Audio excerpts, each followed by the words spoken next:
জাতীয় গ্রিডে গ্যাসের সরবরাহ বেড়েছে বলা হলেও রাজধানীতে কাটেনি সংকট। ঘণ্টার পর ঘণ্টা অপেক্ষা করেও পর্যাপ্ত গ্যাস না পাওয়ার অভিযোগ চালকদের। অনেক এলাকায় বাসাবাড়িতেও জ্বলছে না চুলা। দ্রুত সমাধান দাবি ভুক্তভোগীদের।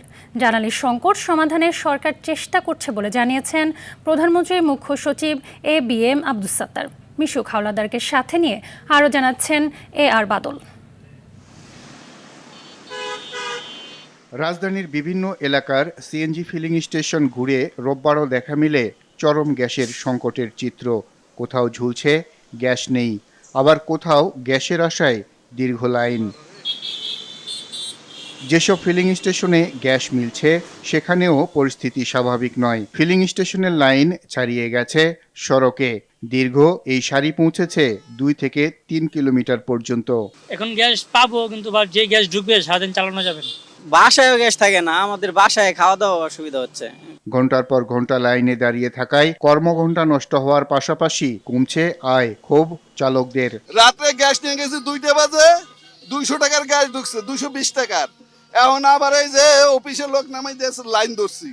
গাড়ির পিছনে সময় দিচ্ছি, কিন্তু আমাদের অন্য কাজ করবো যে আমরা ওই সময় পেতেছি না। কোচিং আছে বাচ্চার, কোচিংয়ে ঠিক মতন যাইতে পারি না। ফিলিং স্টেশন কর্তৃপক্ষ বলছে গত কয়েকদিনের তুলনায় গ্যাসের চাপ কিছুটা বেড়েছে, তবে চাহিদার তুলনায় সরবরাহ অনেক কম। জাতীয় গ্রিডে আমাদের গ্যাস কিছুটা আনলোড হয়েছে, মানে এখন যে পর্যায়ে আছে এই পর্যায়ে যদি থাকে মোটামুটি কাস্টমাররা অত খুশি না হলেও মোটামুটি তারা খুশি চলতে পারে। ভোগান্তির বিষয়ে সচিবালয়ে প্রধানমন্ত্রীর মুখ্য সচিব ABM আব্দুস সাত্তার বলেন, সংকট সমাধানে সরকারের চেষ্টা অব্যাহত রয়েছে। সাপ্লাই চেইন আমরা সৃষ্টি করছি। আমরা অনেক জায়গায় থেকে Russia, Philippines, Indonesia, even China থেকে জ্বালানি নিয়ে আসার চেষ্টা করছি।